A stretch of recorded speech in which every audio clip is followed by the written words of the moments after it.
United America Network presents The Joy of Democracy, hosted by Riverside County Democratic Party Chair Joy Silver. Now, here's Joy. Welcome to The Joy of Democracy. On this episode of A Broad Talks to a Bro, I'm quite excited to have our guest today. We have been talking about things for a long time, but today we have a subject that is very dear to my heart. And this is the situation. Before I introduce him, let me say this. Women today are continuing to fight for civil rights that they should have had, I don't know how long ago. We actually gained some. And don't we see the problem? Don't we see the problem? They want to put us, and they, meaning the patriarchy. Guess what? They're going to hold on to all the power that they have as hard as they can. And how does that patriarchy get its support? The idea of what is feminine and what is masculine and what are the roles for women and what are the roles for men, that is what we're going to talk about today. He is an author, editor, and journalist. He's a writer of novels, stay-at-home father, has two daughters, not one, but two daughters, immigrant family, and you can see him. You can read him on Medium, see him on Blue Sky and Substack, and the best part from my perspective, he believes in women, Walter Rhein. Walter, thank you for coming on our show today. Gosh, thank you so much for that lovely introduction. It's so great to see you, Joy. It's been a while, so I appreciate that we have this time to talk. I certainly do too. I'm going to go back to something. It's not that far in the past. Every day is so monumental in the amount of material that we are bludgeoned with from the opposition, from the erstwhile leader of the country. But this is something that Michelle Obama said recently, and I think it was on November 14th. And in an interview, in a conversation with Tracy Ellis Ross at the Brooklyn Academy of Music, she was asked, will she run for president? Will she run to be president of these United States? And she said, Americans don't want a woman to be president, and that's why don't look at her to run for the presidency. Don't look at her to be in the nation's highest office. Don't waste my time, she said. And here's the kicker. We got a lot of growing up to do, and there are still, sadly, a lot of men who feel like they cannot be led by a woman, and we saw it. I think we still have growing to do in that regard. Walter, what do you think about what Michelle Obama had to say? Too often, I think the Democrats, they resign themselves to a hard reality that we don't have to accept. And if they think the reality is that Americans won't vote for a woman, then that is our obligation to change that. And we should be changing that by going out and talking. We shouldn't just accept that and say that's just the way it is, so we shouldn't run women. That's offensive to me. We need to create a country that then does elect women. That shows us what the problem is. I would love Michelle Obama to be president. Oh my gosh, that almost makes me cry just thinking about it right now. But it hurts my heart that she would say that she doesn't think the country would vote for her, because I think they would. And I don't know where these messages are coming from.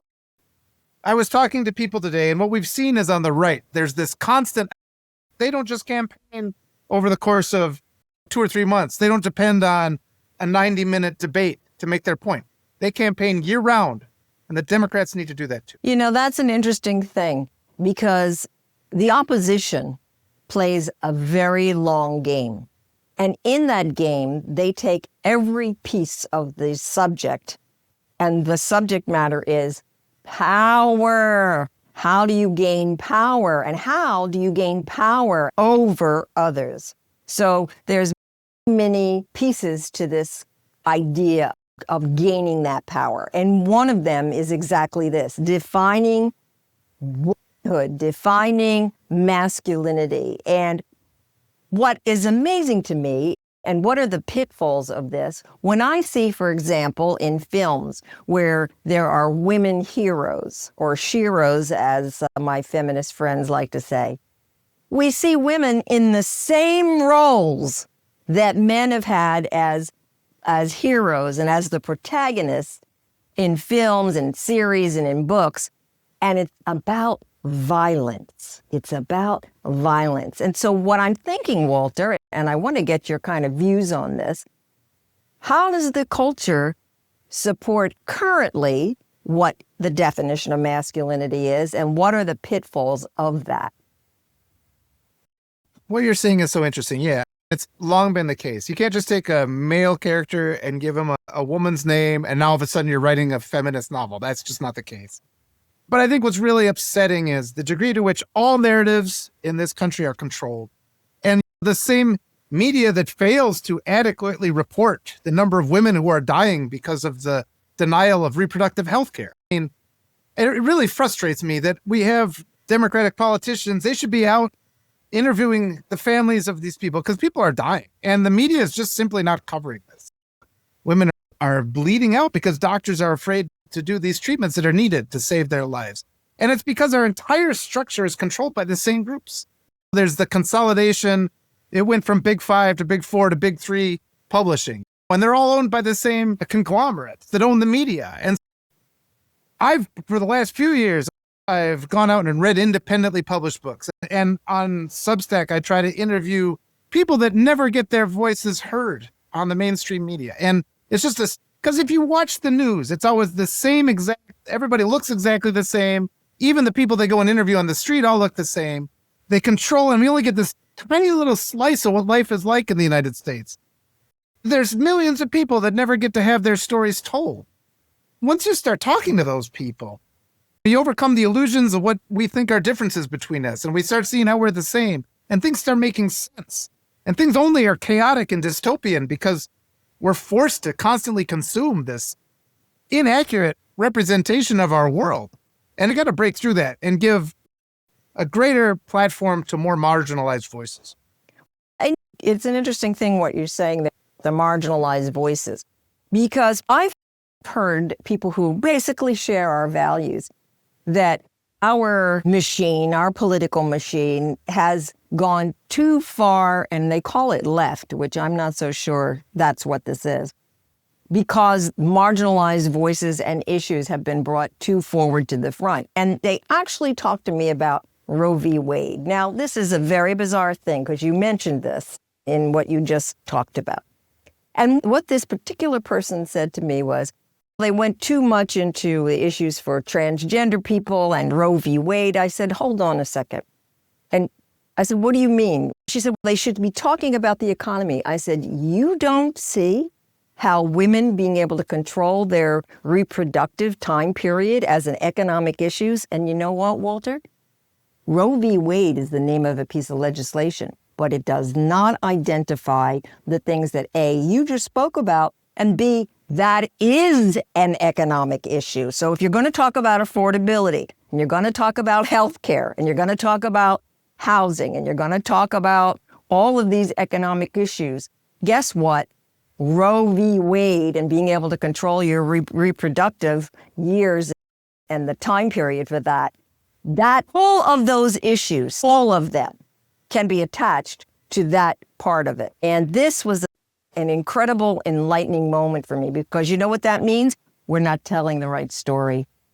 We're not telling the right story about the access to that kind of care and those kind of decisions and how they relate to those basic 5 points, right? Healthcare, housing, economic. I mean, they talk about all of these items, and yet the case for women is not made clearly as attached to those different things, and nor are families. What do you think about this? Oh, gosh, I'm writing a whole bunch of notes. And one of the things that always makes me really upset is we have to stand on integrity. We have to stand on our values. And that means we have to defend everybody. We have to defend the rights of all people. So whenever people start in with this, you're too woke, or you have to not worry about certain issues, I am not content to sacrifice anybody. And they're doing that based on fear. And fear is always the enemy here. They always want us to make it a choice between the lesser of two evils. And I think we have to demand actual decency and actual integrity. And I don't think that's too much to ask.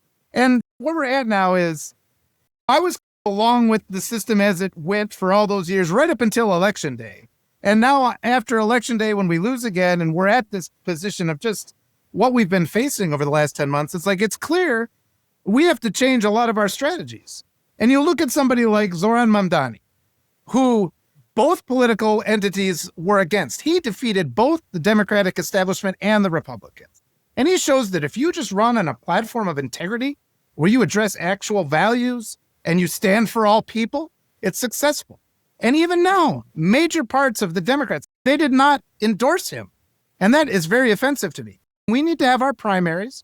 We need to be respectful of the primaries. And if a person wins, who happens to be the head of a populist movement, that's what we have to support. And it's just really offensive, the amount of energy that seems to go into suppressing those people, because they're the ones that are clearly popular. And it's just, they keep misrepresenting what the American people want. They keep saying things like, we don't want a woman president, but we do. That is what we want. And it's what we don't want is a felon president who defiles the Constitution every day and who actively is working to hurt the American people. And we should be able to win this back pretty easily. You know, what you're talking about winning back, and there are two things that you just mentioned that I want to just take apart a little bit. Part of the platform of the opposition's win has to do with putting women back in their place as property, and that men have power over them and that they own them, and that the use is defined by men and by the men who have power. They're the ones who get to define what all of these things mean culturally. And when we look at the wins that just happened across the country, including what happened in New York City, but all the way across, so many women won their election, which seems to work exactly the opposite way of Michelle Obama's statement about we're not ready to be led by a female, because we're actually seeing that happen, and we're seeing it happen in a big wave. And so what is this telling us? From my perspective, and I'm going to go out here on a limb because I've had this conversation repeatedly, had we given Ms. Harris us a little more time, she could have won that election, because in the popular way, she only lost, and this is after only 107 days, 1.5% loss in the vote. But let's look at this. In that moment, in the campaign that she was running, she was redefining what a strong woman, what a woman looks like who could be a leader. And what was interesting about that, and this is where I wanted to go, it was a lot about the joyfulness was brought back into the campaign. And I think there's many campaigns where it's quite pedantic and women are concerned with looking very professional, and they're certainly not going to go out on the dance floor. I saw Sherry Beasley when she was running I think she was running for Senate there, or judge, I forget. No, she was a judge, and she was running in I believe it was North Carolina. She came out and she was singing a song. I think the joy, and putting the joy back in, is women coming to terms with defining what power in being a woman looks like versus the violence that underscores every definition that we're showed about masculinity. And that's where I'm going with this conversation with you, Walter, because you have written, and I've been reading you, many things about what it means to be a man, what it means to be the definition of masculine. I think you've had just a little bit of introspection on what that means to you. Can you talk a little bit about that to our listeners? Absolutely. And I think what Harris would have offered that we're not getting is accountability. And I just wish the whole Democratic establishment would start talking about this, because they just retreat. Because, the regime that's in power right now, Republicans in general, conservatives, they never hold themselves accountable. According to them, it's always Biden's fault, or it's the immigrants' fault, or it's the LGBTQ plus community's fault. They never once take responsibility for anything. Me growing up, and it's taken years and years, because there's so much toxic masculinity that you're exposed to. It breaks my heart to think young men are looking at any of the Republicans today and thinking that's a model for manhood. These weak men who blame everybody else, who only speak to women in terms of insults and only look at them as objects. And over the years, having my daughters, and it's been my great privilege in life to be a girl dad. And just the way my wife handles things, and just I know that I've grown a lot from the time I got married, and to have these kids, and just that level of accountability. And it's at that point with my kids where if I do something wrong, I have to apologize to them. And that's just critical. That's something my dad never did to me. He never admitted a mistake. And you're going to wind up miserable and alone and despised if you are unable to practice accountability. But it doesn't fit in with the toxic patriarchy, where these Republican men establish themselves as unquestionable deities. And anytime they're wrong, we're supposed to work around it. And they never acknowledge it. And they always blame somebody else. And that, to me, that's just the most essential form of weakness. And the more we get that message out there, we just say, hey, stop blaming Biden. What can you do different? You guys control every single lever of the government. You guys can change things overnight, and everything's only getting worse because all you do is blame others, and you never take responsibility for your own actions. And that's a pretty powerful argument. I want to remind everyone that we're listening to Walter Rhein. This is The Joy of Democracy, and this segment of our show is called A Deeper Dive, and we're right here at United America Network. Now, Walter, I want to get a little more personal now because we know what the political scenario looks like, and we have talked about that power and how it looks in the United States and in America today. But how is it? What did you have growing up? How were you taught about what masculinity is? Yep. And my mom, or I was born, I guess it was the year after women first were able to get a credit card in their name. So this is not that long ago. And I grew up in a small, rural, conservative town. And there's just this overwhelming pressure that the wife is just supposed to stay at home and she's never supposed to go out and work, not supposed to have jobs. But at the same time, then that builds this resentment. You see this everywhere where the husbands are just mad that it's their job to be the breadwinner. And it just doesn't make any sense. And that was my life growing up. That's pretty much gone away because they've destroyed the economy to the extent where both the husband and the wife have to be breadwinners now because a single earner household is just not possible anymore. It's just so upsetting when you say to people, it takes having kids where you're able to recognize the humanity of women. But that's not necessarily the case with me, but my children have taught me so much. And just unlearning all these things that we're taught, it's just part of our culture. It's up to our eyeballs, the dominance. But let's talk about that culture of dominance. The threat of violence. Yes. Using violence as the definition of what it means to be a man. Talk to me a little bit about that. It's just heartbreaking. It's heartbreaking that is such an emphasis where we only praise destruction and we never praise the people who build. And it takes so much longer to build something than it does to destroy it. So that's that misrepresentation. And I think it's just like growing up, I was always the kid I like to read. When you're attacked instantly for that, and you're attacked for bettering yourself, a lot of this comes from the rural community type thing, because there's pressure, because these rural communities, they can't survive anymore, and they know it. You know, that way of life is gone. You can't go back to 1895. It's just, there's rural communities that slowly, there's these encroachments. You have to learn these more difficult things. These small towns are dying. They're losing all their kids. When I was growing up, there was never any question. It was a town of 2,000 people. There was never any question that I would not leave this town. They knew they were going to lose us. They lose the brain power. And so then there's like a resentment. And even in the public school system, and I always like to emphasize, it's so tough in these rural communities. There's always a bunch of people who work really hard. When they gave me lifelines throughout the years, they were up against this. But you're in these communities that just don't respect education. They don't respect college. They don't respect advancement or doing anything that's not just being an indentured servant on the farm.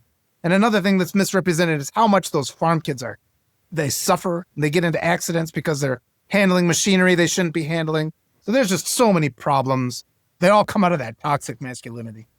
We're seeing the past. We see what happens in the present. We see that the films and content and streaming content and series, it all supports of violence as part of the definition of masculinity. And the threat of that violence is what those in power use. We saw it immediately, people getting death threats if they speak out. bullies like Charlie Kirk are lauded as if he's accomplished something because he will debate. He never debated. A debate means you have to see someone else's point of view. We know that never happened. And if you do, it's considered a weakness. If you negotiate, it's considered a weakness. So what I'm hearing you say is the first vision, the first point in a vision for the definition of masculinity, what can young men look up to, is to be accountable and to establish a respect for those men who are accountable. What else would you say is part of that? We have to have empathy. We have to develop strong relationships. And a story I told in an article recently, we were going to have a puppy. We wanted a puppy. And my dad said, well, you don't want that because then you'll just come to love it and the puppy will die. And this was just I'm just like, oh my gosh, it's like that control. It all stems from fear, though. The patriarchal mindset, they're all terrified. They clench onto things so hard that those things slip through their fingers is what the reality is. And it is tragic, too, what we're seeing among this whole MAGA movement, because all they've done is we hear all these stories. These daughters don't talk to their MAGA fathers anymore. And at some point, these guys are so invested into these toxic hate ideologies. Then they get themselves built up. Their identity becomes who they can physically dominate. It's like, I'm well aware at age 50, I'm past my physical prime. And it's all the threat again, that fear mentality. They want the promise that there will be repercussions if you defy these people. And now that's what we're seeing in this regime, because the regime is looking weaker and weaker. It started with the Jimmy Kimmel episode, where that Jimmy Kimmel came on the air despite the intentions of the regime. So now more and more people are waking up to the fact that this regime is all bluster and no bite, like all bullies are. All bullies are that way. And the motto of the bully really explains a lot of what's going on today. So we have accountability, right? We have developing or accepting or cultivating empathy, because what you're basically doing is talking about the character and the vision of how we can broaden, how we can have a vision for the future for young men to look at, and being able to articulate how you feel, learning what that means, understanding. And I think what you hit was really an important thing, and that was looking at relationships, and that relationships have value, and they're not just transactional moments to get from point A to point B. And I think that is going to the heart of what you're talking about. Absolutely. And it's so much of my transformation, it came from having children. And I remember bringing the babies home, and you look at them and you're just like, there's no evil here in this beautiful face. There's no evil there. So I better get my act together, because all these things are taught. Hate is taught and racism is taught. And I reject this idea that all people are sinners. I don't think that's true. I think people are born good and they learn hate. And you see these relationships where people, they're frustrated with their teenage kids and their kids are sarcastic. And they're sarcastic because you're sarcastic. And that's where the accountability comes in, but it all comes down to the fear where people get so afraid of the things that they're going to lose. And we just have to accept the world is what it is. We have to go forward unapologetically fighting for our sense of integrity and decency. We can't make these deals with the devil for fear of something worse happening, because you've already made that concession. A small act of evil is still an act of evil. So the more we just embrace our courage, we embrace integrity, we love people without expecting anything in return, we see the good in people without teaching them evil, good things happen. That brings us to the end of this episode, but I just want to say, loving and doing things for others without expecting a return, this is a lesson. And I hear you saying, not so different than what Michelle Obama said, because I'm going to go back to my theme here. I think we still have a lot of growing to do in that regard, and it is up to us to grow up so that we can hold that vision for the generations to come. Walter Rhein, I appreciate you coming on this show today. Thank you for joining me on The Joy of Democracy. And we are here at United America Network. See you again soon, I hope, Walter. I hope so too. Thank you so much.